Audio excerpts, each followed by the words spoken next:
아직 음력설이 승날가량 남았습니다만 60갑자로 따져서 올해는 개묘년입니다. 60년 전 개묘년에 무슨 일이 있었나 잠깐 살펴봤더니 일단 제3공화국이 출범하여 박정희 장군이 아니라 박정희 대통령이 대한민국을 통치하기 시작했고, 우리나라 라면의 출발이라 할 삼양라면이 처음으로 발매된 해이며, 지금도 그 숫자의 이유에 대한 썰이 분분한 모나미 볼펜 1532 세상에 나온 해이기도 합니다. 회갑의 의미는 아시다시피 60갑자가 돌아왔다는 뜻이고, 일상에서 회갑이란 자기가 태어난 해의 갑자를 2번 맞이한다는 것을 의미합니다. 태어날 때 한 번, 회갑 때 한 번. 그런데 회갑을 3번째 맞이하는, 즉 120세까지 산다는 것은 여간에선 상상하기 어려운 행운이 아닐까 합니다. 그런데 지난 2022년 3월 제20대 대통령 선거 때까지 투표권을 행사하셨던 1903년생 할머니가 계십니다. 아직 별세했던 소식이 없으니 살아 계신다면 그분은 오늘로 3번째 회갑의 해를 보게 되시는 거죠. 전라도 광주에 사시는 박명순 할머니입니다. 과거에는 나이를 누리고 줄이는 게 흔했던지라 장수 기록이라는 게 워낙 불분명하다지만 이분 경우는 조금 다릅니다. 박명순 할머니는 1930년대 전남 영암에서 항일 농민운동을 벌였던 고 최사진 선생의 아내로서 2020년 8월 15일 독립유공자 가족으로 초대돼 문재인 대통령의 90도 인사를 받은 분이기 때문입니다. 2017년 12월 29일 영암 우리신문 기사에 따르면 1932년 6월 4일 김판권, 채판옥 등은 영암 지역의 청년 70여 명과 함께 형제봉에서 메이데이 기념식을 개최했습니다. 그 후 이들은 부당한 수자권 이전에 대한 반대 의사를 밝히고 수작쟁이의 뜻을 알리기 위해 가두 시위를 벌이게 됩니다. 시위대는 일본인은 우리의 논과 밭을 내놓아라, 마름의 횡포를 지양하라, 일본인들은 이 땅에서 물러가라 등의 구호를 외치며 일본 경찰과 맞섰죠. 무려 100여 명이 검거된 어마어마한 사건이었습니다. 조선일보 1933년 10월 1일자에 따르면 주동자 최판옥이 재판 도중 전향을 선언하자, 즉 변절을 하려고 하자 피고인들이 재판장에서 일제히 달려들어 최판옥을 두들겨 패려들었고, 간수가 제지하자 간수를 폭행할 정도의 열혈 항일 투사들이었습니다. 이 신문 기사에는 이런 대목도 나옵니다. 멀리서 온 100여 명의 피고들의 친척, 그 중에는 백발의 약한 몸을 지팡이에 의지하고 젊은 부녀들은 어린 것을 업고 혹은 안고 그립던 남편의 얼굴이나마 보고자 이곳저곳에 모여선 모양은 보는 사람으로 하여금 애를 태울 뿐이었다. 이 부녀들 중에 오래 살아계시다면 생애 3번째 개묘년을 맞게 되는 박명순 할머니가 끼어 있었을 겁니다. 남편 최사진 선생은 그때 100여 명의 피고인 중에 한 명으로 재판장에 서 있었으니까요. 1930년대 초반 한반도 남쪽 끝 영암에서 일어난 영암농민 데모 사건 또는 영보천 형제봉 사건은 당시 언론에 수십 차례 보도되며 전국적 화제를 낳았습니다.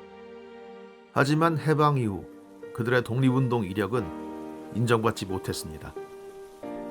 영암사건 주동자 최판옥은 1901년생으로 조선공산당원이었고, 김판권은 1900년생으로 일본 유학생 출신의 공산주의자였습니다. 이들이 부른 노래는 적기가였고 공산주의 이념에 근거한 적색 농민조합운동이었던 겁니다. 수십 년 동안 좌익계의 독립운동은 보훈처에서 쳐다보지도 않았고, 되레 분단이 굳어진 다음에는 빨갱이로 몰려 죽지 않으면 다행인 딱지가 됐습니다. 사건 주동자 가운데 한 사람이었던 최병수라는 이는 6.25 때 인민군 점령 하에서 영암 내무서장, 즉 경찰서장을 지냈고 빨치산으로 입상까지 했다가 하산, 전향했습니다. 전향은 했지만 그는 죽을 때까지 독립유공자 서운을 꿈도 꾸지 못했죠. 제 생각에는 천수를 누린 것조차 다행 아닐까 싶습니다. 이처럼 일제강점기 영암사건 관련자 상당수는 농민동맹원 등 좌익 경력이나 행적 불분명 사유로 독립유공자 서운에서 제외돼 왔습니다. 박명순 할머니의 남편 역시 그랬습니다. 21세기 들어서야 조금씩 그 금기가 풀렸고 2018년에는 몇 명의 영암 사건 관련자들이 유공자 인정을 받았습니다. 그리고 2020년 박명순 할머니의 남편 최사진 선생도 독립운동 유공자로 기려지게 됐습니다. 1903년생 박명순 할머니가 117세 됐던 해였습니다. 1903년이란 숫자 어떠십니까? 유관순 의사가 1902년생이니 거의 동년배 수준입니다. 박명순 할머니의 일생을 한번 돌아봅니다. 대한제국 시절에 태어났지만 7살 때 나라를 잃었단 말을 들었을 것이고 16 나이에는 전국을 휩쓴 조선 독립 만세의 현장을 목도했을 겁니다. 영암에서도 만세 시위가 벌어졌으니까요. 이후 지역에서 내로라 하던 전주 최씨 가문의 최사진과 결혼을 하여 알콩달콩 살았을 텐데 남편이 항일운동에 가담하면서 인생 쓴맛을 보게 됩니다. 42의 해방을 맞았지만 해방 이후로도 형편은 좋아지지 않았을 겁니다.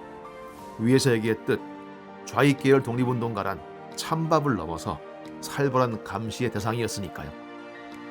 박명순 할머니는 나이 50줄에 이승만 대통령이 분노한 국민들에 의해 쫓겨나는 것을 보았고 환갑되던 해에는 선글라스 끼기를 즐기는 작달막한 장군이 대통령 자리에 앉는 것을 눈에 담았고 그가 나라를 통치하던 동안 잘 살아보세의 고함과 새마을 노래의 쿵닥거림 속에 대한민국이 급속히 변하는 모습을 지켜봤고 나이 77에는 지척의 광주에서 학살이 일어났다는 소식에 가슴을 쳤을 겁니다. 나이 84세는 국민 모두가 나서서 독재 정권의 항목을 받아내는 기쁜 풍경도 봤고 어처구니 없이 그렇게 애써 끓인 죽을 개 주는 꼴에 기가 막히게 됐을 겁니다. 그리고 월드컵 4강부터 촛불 시위, 더하여 이 지겨운 코로나 사태까지 고종 황제부터 대한민국의 20대 대통령에 이르는 수십 명의 통치자들이 명멸하는 동안 박명순 할머니는 이 땅에 발 딛고 살았습니다.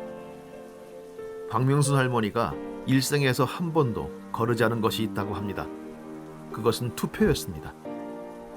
50 재헌국회의원 선거 이후 전쟁통에 치러진 대통령 선거부터 지방선거까지 모든 직접 투표에 참여했다고 합니다. 그것이 일제에 맞서 싸웠던 남편을 기리는 일이라고 생각했고 무슨 일이 있어도 투표만은 꼭 했다는 겁니다. 2022년 대통령 선거 날에도 할머니는 아침 일찍 일어나 투표하러 안 가냐 자식들에게 보채 휠체어에 타고 투표를 마쳤습니다. 이런 분들 빛나지 않고 높은 자리에 있지도 않고 누가 보아주지도 않지만 자신의 의무를 다하기 위해 최선을 다하는 분들의 마음이 있기에 우리나라가 이만큼 지탱해 왔다는 생각도 듭니다. 부디 살아계시기를 그리고 2023년 세 번째 회갑을 즐거이 맞으시기를 바랍니다. 썸데이 TV 봐주시는 여러분 새해 복 많이 받으십시오.